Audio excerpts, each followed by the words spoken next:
Bom, nosso assunto é o reino de Deus, especificamente 3 virtudes do reino de Deus.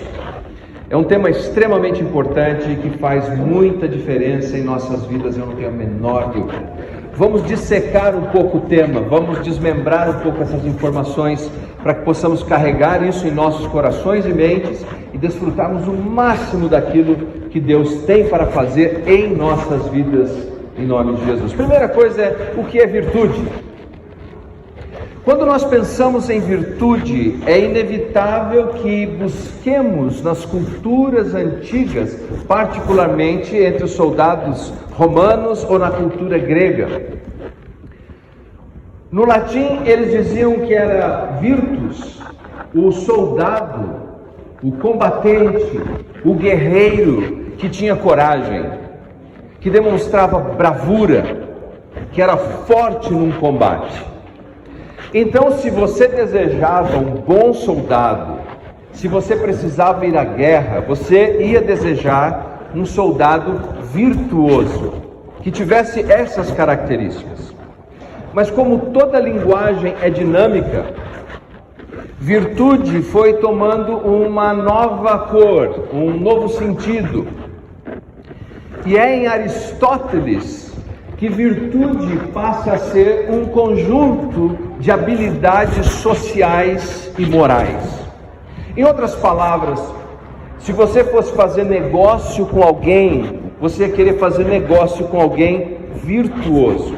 Eu não sei você, mas eu tenho alguns colegas que eu tomo um cafezinho com eles, eu bato um papo com eles, mas jamais faço negócio com eles. Você tem alguns assim? Porque ele não tem as virtudes que eu preciso naquele negócio. O virtuoso no mundo dos negócios, na mentalidade ética e moral de Aristóteles, era aquele que ia pagar a conta, que ia honrar o compromisso.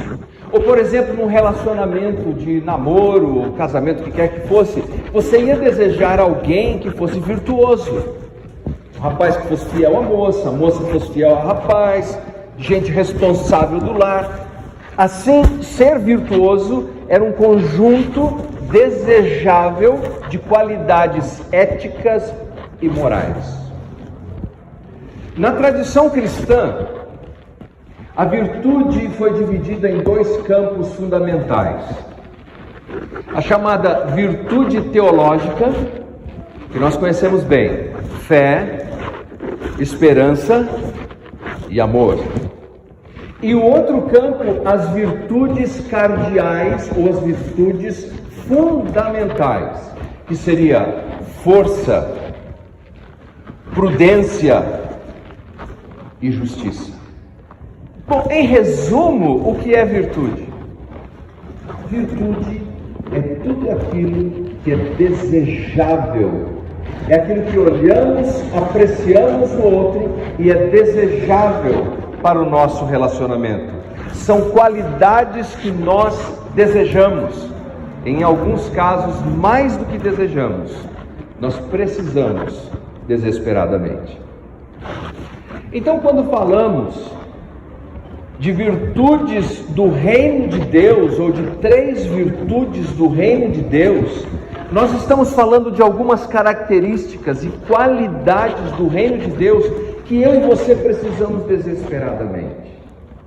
Eu espero em nome de Jesus que nessa noite nosso coração saia pleno dessas virtudes do reino de Deus, dessa doação maravilhosa do Deus vivo, soberano, gracioso e generoso que está aqui nessa noite. Abra sua Bíblia, por favor, na carta de Paulo aos Romanos, capítulo 14. Carta de Paulo aos Romanos, capítulo 14, versículo 17, depois nós vamos desmembrando isso.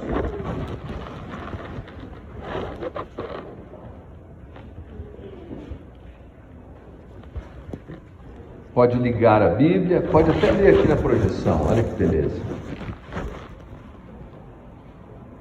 Vamos ler juntos aqui na projeção? Então, vou contar até 3 e aí vocês me ajudam. 1, 2, 3. Porque o reino de Deus não consiste no comer e no beber, mas na justiça, na paz e na alegria no Espírito Santo. Excelente, obrigado. Quando nós falamos de 3, obviamente, eu até gravei um pequeno clipe que coloquei nas redes sociais, o número 3 não é mágico, não é supersticioso, mas é um número que carrega significado na Escritura. Nós sabemos que existiam 3 festas principais que o povo de Israel era exigido que celebrassem: Páscoa, Pentecoste, a festa dos tabernáculos. Nós sabemos que Jesus, o nosso Salvador, ressuscitou ao 3º dia. E nós sabemos que na revelação do Novo Testamento, revelação explícita, Deus é Pai, Filho e Espírito Santo. O número 3, então, significa algo que é completo, que é pleno, que totaliza algo. É por isso que o apóstolo Paulo, quando vai nos dar uma síntese, um resumo do que é o reino de Deus, na sua característica do já, não aquela do ainda não, escatológica, mas do já, ele diz assim que são 3 virtudes que definem o reino de Deus. E o reino de Deus o que é? É o seu governo. Paulo, majoritariamente, quando fala do reino de Deus, ele vê o reino de Deus como algo transcendente. Quer dizer, o reino de Deus para Paulo está além da experiência desse mundo material. O reino de Deus para Paulo, como ele escreve a Timóteo na sua 2ª carta, tem um viés celestial, futuro, onde os crentes em Jesus serão recebidos, ou Cristo nos trará historicamente. Mas não para aí. Por outro lado, se você está comigo, diga amém. Porque senão eu me empolgo, eu não paro. Por outro lado, o reino de Deus tem uma esfera, tem uma dimensão que todos os que creem em Jesus experimentam agora. Agora. Há uma experiência do reino de Deus na vida de todos os que creem. Cristo reina no coração dos filhos de Deus, que celebram a sua presença no ambiente da igreja. É por meio da Escritura e por meio do poder do Espírito Santo que Deus reina em nossas vidas. E Paulo diz assim: não é comida, não é bebida, ou não são elementos exteriores materiais, mas justiça, paz e alegria no Espírito Santo. Agora me diga se essas 3 virtudes não são desejáveis, se não são essas qualidades que nós desejamos. Ou há alguém aqui nessa noite que não deseja viver uma vida de paz? Alguém que quer ter, como diz o meu amigo Joaquim, um casamento esculhambado, cheio de guerra e de conflito? Há alguém aqui que queira viver vida de injustiça, continuamente ser injustiçado, ou que queira ser miseravelmente triste e infeliz? Eu duvido. Todos nós desejamos e tomamos as decisões da nossa vida em algum grau, buscando essas 3 virtudes: justiça, paz, alegria do Espírito Santo. Algumas vezes nós buscamos na fonte errada e esse é o problema. Quando nós lemos essa carta e consideramos o seu pano de fundo imediato, o seu contexto imediato, eu convido você a voltar um pouquinho a sua Bíblia no capítulo 14. Nós vamos ver que Paulo, nessa carta aos Romanos, e importante, a carta de Paulo aos Romanos é um tratado da fé cristã. Em outras palavras, quando você lê os evangelhos, você aprende sobre a vida de Jesus como se fosse uma biografia resumida. Mas é na carta de Paulo, particularmente essa carta aos Romanos, que nós entendemos como o sacrifício vicário, isso é, a morte de Jesus em nosso favor, é aplicada para a nossa justificação. É ali que nós entendemos. Por isso, se você quer entender melhor qual é a sua caminhada cristã, no que você crê, debruce-se sobre a carta de Paulo aos Romanos. A primeira parte dessa carta ele mostra que todos nós somos pecadores e todos nós somos salvos exclusivamente pela obra de Jesus, o nosso Salvador. Amém? Mas Paulo prossegue, e como é seu costume, ele passa a descrever a prática da sua teologia, ou seja, aquilo que você acredita deve moldar o seu comportamento.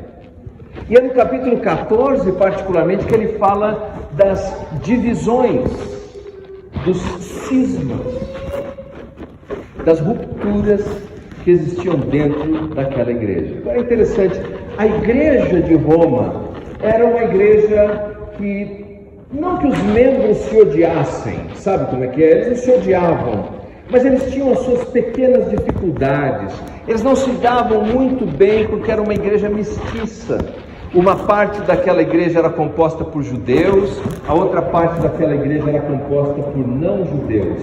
Seria como imaginarmos, e me perdoe a analogia, que uma parte da igreja fosse de corintianos, tristes hoje, uma outra parte de são paulinos, felizes hoje, uma outra parte de palmeirenses, não sei como anda. Então não se odeiam, mas tem lá suas disputas para conviver. O problema dessa igreja mestiça de judeus e não judeus é que o judeu, ele tinha dieta alimentar, tinha coisa que ele podia comer, coisa que ele não podia comer. O não judeu, chamado na Bíblia de gentio, podia comer de tudo. Um amigo me disse que há um ditado chinês: se alguma coisa se mexe, pode comer. Era mais ou menos isso, não judeu. Se mexe, come. Pode comer. E o judeu não, tinha animais puros, impuros, peixes puros, impuros. Você pode imaginar a dificuldade de conviver nisso? Convida lá com o almoço e quando botava o camarão na mesa, o crente judeu não queria. Era difícil. Outra questão era o calendário deles. Um tinha dia de festas sagradas, de celebrações, de festas obrigatórias. E já o gentil tinha de tudo. Essas coisas produziam dificuldades e por conta disso, o que surge nesse ambiente? Surge primeiro nomenclaturas, nomes, alcunhas, apelidos. E me parece que ali naquela igreja o apelido era meio dividido assim nesse bullying cristão, que tinha crente forte e tinha crente fraco. E Paulo usa exatamente essa linguagem. Veja o capítulo 14, versículo 1. Ele diz assim: acolhei o que é débil na fé, ou o fraco na fé, não, porém, para discutir opiniões. O que Paulo está colocando em perspectiva, e me parece que ele usa a linguagem habitual daquela igreja, é que era assim que as pessoas se chamavam. Ah, esse é um crente forte, esse é um crente fraco, esse é um crente mais ou menos. E isso produzia essas divisões internas ali entre eles. Assim como isso acontece não apenas no ambiente de igreja, mas acontece na casa, no lar, quando nós começamos a tratar um ao outro, apelidando, dando nomes que não devemos. Vou contar uma história para vocês que é pública. O Beto, que muitos conhecem, nosso irmão Beto das antigas, ele me disse que quando ele era jovenzinho, ele tinha uma namorada e foi conhecer a família dessa namorada. E ele via que o marido chamava o tempo inteiro a esposa de Ju. Ju. Na hora de ir embora, ele disse assim: Dona Ju, eu quero agradecer por ter me recebido aqui. E o marido caiu na gargalhada e disse: o nome dela não é Ju. Ju é a abreviação para jumenta. Vocês já pensaram nisso? Mas há famílias que se tratam assim, que se ofendem continuamente, que se dividem. A questão é: quem define quem é forte e quem é fraco? Quem tem o direito de fazer isso com as pessoas? Quem pode sair distribuindo nomenclaturas? Paulo então vai nos explicar no versículo 10 do capítulo 14. Mas tu, por que julgas teu irmão? Ou tu também, por que desprezas teu irmão? Pois todos havemos de comparecer ante o tribunal de Cristo. Agora, algumas traduções talvez digam: todos deveremos comparecer diante do tribunal de Deus. Eu não quero entediar vocês com disputas da crítica textual, mas há uma razão. É porque o chamado documento crítico da língua grega traz a palavra Deus, enquanto o texto receptus e o majoritário da língua grega traz a palavra Cristo. para o nosso interesse nessa noite não faz a menor diferença, porque Cristo é Deus encarnado, conforme nos apresenta as Escrituras. O que eu quero chamar a sua atenção aqui, nesse ponto é o seguinte: Paulo está dizendo que há um juiz justo, um juiz sobre todos os homens, crentes e não crentes. Em Gênesis nós lemos que Deus é o justo juiz de toda a terra. Pessoas nessa comunidade de fé aqui da igreja de Roma, eles estavam sendo injustiçados. Paulo estava dizendo: não se preocupe quando você for injustiçado. Há um justo juiz que julgará a sua causa. E você já viveu alguma injustiça? Talvez você esteja hoje aqui sentindo-se injustiçado em alguma área da sua vida. Você sabe que o que estão dizendo não é verdade? Você sabe que as acusações que estão fazendo não é correta? E você olha para tudo isso e pensa: puxa, eu não vejo saída. Aliás, nós temos advogados no recinto, os advogados sabem, nem tudo que é legal é evidentemente justo. Porque os homens manipulam as leis. E você algumas vezes vai se sentir injustiçado. Meu Deus, isso não é justo. Lembre-se do que diz Paulo aqui no capítulo 14, que uma das virtudes, uma das qualidades do reino de Deus é justiça. E um dia Deus julgará a sua causa. Deus julgará as pessoas que estão sendo injustas, assim como julgará cada um de nós. Você se lembra da história do Antigo Testamento, quando Gênesis nos diz que Deus é o justo juiz de toda a terra? Depois de Gênesis nós temos histórias maravilhosas que nos mostram como essa verdade é aplicada no dia a dia. Quem não se lembra da história maravilhosa do livro de Esther? A jovem filha adotiva do seu primo ou tio Mordecai, ou Mardoqueu, que cria essa menina e vê essa menina bonita se tornar uma rainha. E chega um dia em que a maldade dos homens, um certo Amã, Agagita, que manipula as leis do império, e tem a ousadia, veja você que ousadia, que a maquinação do mal desse homem, ele constrói uma forca para enforcar o Mordecai, um homem justo, um homem de Deus. Ele manipula as leis, ele manipula as pessoas, ele constrói essa torre com essa forca para que as pessoas pudessem contemplar. Mas ele se esqueceu que o reino de Deus é justiça. E por uma providência divina, silenciosa, discreta, sem grandes coisas espetaculares, na engenharia do céu, há um remanejamento dos fatos e das coisas. E o homem que construiu a forca, injustamente, para matar um homem justo, fez toda a sua injustiça. O homem que construiu a forca, para enforcar o homem de Deus, acabou enforcado nela. Nós precisamos do reino de Deus. Se você está vivendo injustiça, está sentindo ferido pelas injustiças, clame a Deus. Diga: Senhor, eu confio na tua justiça.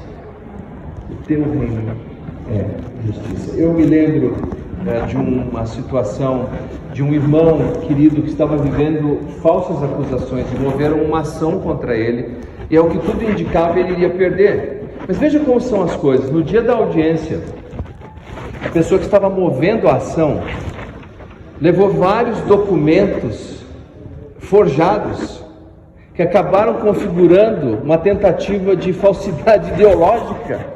E aquele irmão que estava diante de uma situação que ele pensava não ter saída, que ele ia perder, na engenharia celestial mudou o jogo. A justiça, meus queridos.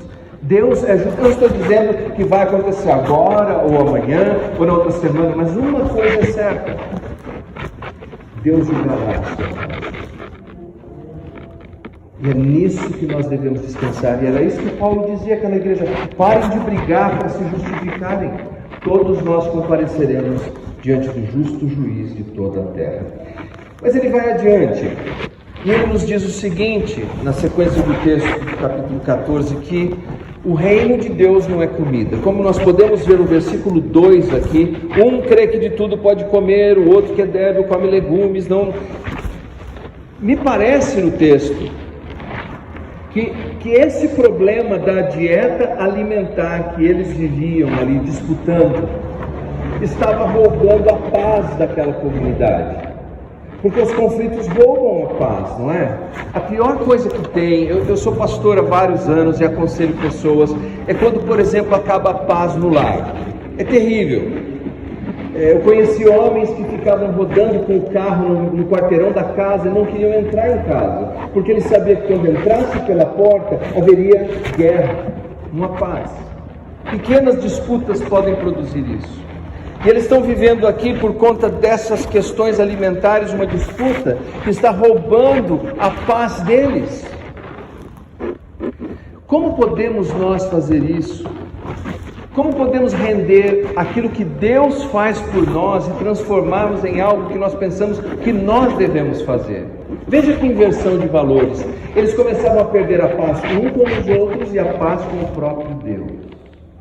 Eu li sobre esse jovem que ele, todas as vezes que saía do culto, ele pegava uma folha de papel e ele começava a orar e escrevia ali tudo que ele ia fazer para Deus. Escrevia, eu vou fazer isso para Deus, eu vou doar isso para Deus, aquilo para Deus. E no outro culto, ele colocava o papel lá na frente do púlpito da igreja e orava. Mas quando ele ia embora, ao invés de ele sentir paz, ele sentia frustração e angústia, e uma incapacidade terrível de cumprir tudo aquilo que ele colocava no papel. E aí sabe o que ele fazia? Ele escrevia listas ainda maiores. E um dia, não suportando mais aquela falta de tranquilidade interior, aquela falta de paz, tentando cumprir ritos e regras e leis que ele mesmo criava para ele, ele procurou um pastor maduro, pastor experiente e sábio, que disse a ele: chega disso, para de ficar escrevendo listas do que você vai e você não vai, para com essas dietas alimentares, apenas escreva no final dessa folha branca o seu nome e diga: Senhor, a minha vida é tua, me leva aonde o Senhor quiser, faça com a minha vida o que o Senhor desejar, a minha vida é tua. Pergunto a vocês acham que a partir daquele dia ele teve paz? Sim, porque ser cristão, muita atenção, ser cristão não é o que você pode fazer por Deus, é o que Deus fez por você. Essa é a diferença. Sim, ele vai usar os seus dons, sim, ele vai usar os seus talentos, mas ser cristão não é o que você vai fazer por Deus, é o que Deus fez por você. Na carta de Paulo aos Filipenses, ele diz assim, capítulo 4, versículo 7: e a paz de Deus, que excede todo o entendimento. Dá para pensar nisso? E a paz de Deus, que excede todo o entendimento, guardará o vosso coração, emoções, e a vossa mente, os seus pensamentos. Como podemos nós deitar à noite e não conseguimos dormir com as ansiedades da vida, com as aflições da vida? Nós precisamos entender que há uma virtude desejável, uma qualidade maravilhosa disponível no reino de Deus. É a paz que Ele nos dá. Que tal trocar nessa noite? Dizer: Senhor, eu quero a Tua paz. Eu quero Te render o que eu não consigo fazer por aquilo que eu sei que o Senhor pode fazer. Louvado seja Deus. E finalmente, nós lemos sobre a alegria do Espírito Santo. Que expressão maravilhosa é essa? Algo que é muito curioso, no contexto dessa passagem, no capítulo 14 ainda, nós vemos que existia uma batalha interna por dias. Veja o versículo 5, capítulo 14, versículo 5. Estou quase no fim, viu, irmão? Vocês aguentam mais um minutinho aí? Diga amém. Que bom, que bom. Um faz diferença entre dia e dia, outro julga igual todos os dias, cada um tem opinião bem definida em sua própria mente. Essa posição que eles tinham, essa agenda que eles tinham de dias festivos, tinha uma implicação de alegria. Veja, se eu digo a você, vá andar, você sabe exatamente que músculo você tem que flexionar, não é? Se eu disser pule, você sabe o que fazer. Mas quando nós dizemos alegre-se, alegre-se, será que nós sabemos o que é de fato alegrar-se? É surpreendente, meus queridos, que a maioria das pessoas não sabe o que é alegrar-se. O que te vem à mente quando eu digo alegre-se? Se você já foi, por exemplo, num hotel ou qualquer outro ambiente em que as pessoas estão procurando promover alegria, o que precisa ter naquele ambiente? Me ajudem. Quais são as coisas que nós encontramos naquele ambiente para que as pessoas digam, eu estou me sentindo alegre? Com a máscara você tem que falar bem alto. Música. Há um estímulo contínuo, quase violento, para que nós sintamos alegria, não é? E umas musiquinhas que eu vou dizer, tá tudo bem, essa é outra história. O que mais as pessoas precisam colocar para se sentirem alegres? Só música? Comida, o que mais? Eu vou contar para vocês, no meu casamento, por exemplo, eu era um pastor e quando organizamos o meu casamento, eu disse a vários dos meus amigos não cristãos que a bebida mais forte que nós teríamos lá provavelmente era Guaraná. Mas debaixo da mesa, o primo dele, vocês acham que tinha mais alguma coisa para a festa ficar alegre ou não? Sim! Porque as pessoas têm dificuldade em definir o que é alegria. É por isso que os nossos jovens estão usando crack. É por isso que as pessoas estão sofrendo de adição com álcool, com droga. É por isso que quando falamos de alegria precisamos de estímulos quase que violentos, porque nós não sabemos o que é alegria. Nós pensamos que a alegria é uma espécie de ilação, de algum tipo de sedação mental, emocional, que eu preciso produzir. A palavra usada por Paulo aqui, que é carrá, significa o seguinte: a alegria é o produto do relacionamento que eu tenho com alguém, que me dá segurança, que me dá estabilidade e que me dá satisfação. Cará vem da mesma raiz de graça, caris, que vem da mesma raiz de carisma, dons, presentes. Quando, por exemplo, dois jovens se conhecem e um olha para o outro, ela olha para ele, ele olha para ela, e eles se veem e sentem as borboletas dançarem na boca do estômago. Você passou por isso um dia, não foi? Porque você olha para aquela pessoa e ela dá uma alegria, você tem algo naquela pessoa que te dá uma alegria. É assim, aquela pessoa te dá uma estabilidade, te dá uma segurança. E é por isso que a alegria não é solitária. A alegria é fruto de relacionamento, de estabilidade, de confiança. Abra em Lucas capítulo 18, versículo 23. Lucas 18, 23.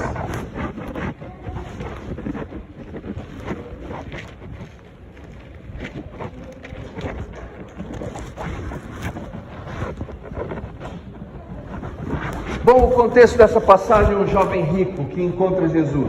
Lembram disso? Bom mestre, o texto diz que Jesus o amou, e ele diz assim, bom mestre, o que eu faço para herdar a vida eterna? E Jesus fala, guarda os mandamentos, ele fala, guardem todos. Mentiroso, mas tudo bem. Aí Jesus começa a testar e diz, então, vai, vende tudo que você tem, dá aos pobres, me segue, e você vai ter recompensa aí na eternidade. E aí nós nos deparamos com esse versículo. Leia bem esse versículo, preste bastante atenção nesse versículo. 18, 23. Mas ouvindo ele isso, encheu-se do quê? De novo, encheu-se do quê? Por quê? Pode acender a luz depois dessa. Ele se encheu de tristeza porque nós não conseguimos imaginar isso. A riqueza dele privava do relacionamento mais importante que ele poderia ter com aquele que pode dar toda a estabilidade e segurança que eu e você precisamos, Jesus Cristo, o nosso Salvador. Tudo que ele tinha, ao invés de trazer alegria, lhe trazia tristeza. Paulo diz assim: o reino de Deus é justiça, paz e alegria no Espírito Santo. Não é que nós não reconhecemos os problemas que vivemos, reconhecemos nossas dores, reconhecemos nossas lutas, mas nós temos no Espírito Santo, mergulhados no Espírito Santo, envolvidos pelo Espírito Santo, esse relacionamento que nos dá a estabilidade, a segurança que precisamos, e por isso somos alegres. A canção da minha época de conversão dizia: a alegria está no coração. Lembram disso?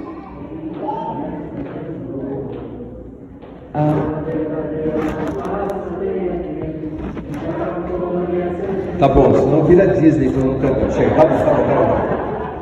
Vejam só, alegria que é fruto do relacionamento com Deus. Eu não estou falando que não é reconhecer, às vezes a gente reconhece tudo isso, mas nós buscamos essa alegria indestrutível na fonte inabalável do reino de Deus. Eu quero encerrar com essa história que possivelmente é fictícia. Um homem, ele estava sentado numa ponte, ameaçando se jogar dela. Um policial viu e veio cuidadosamente se aproximando daquele rapaz, pronunciando palavras de segurança. Calma, deixa eu falar contigo.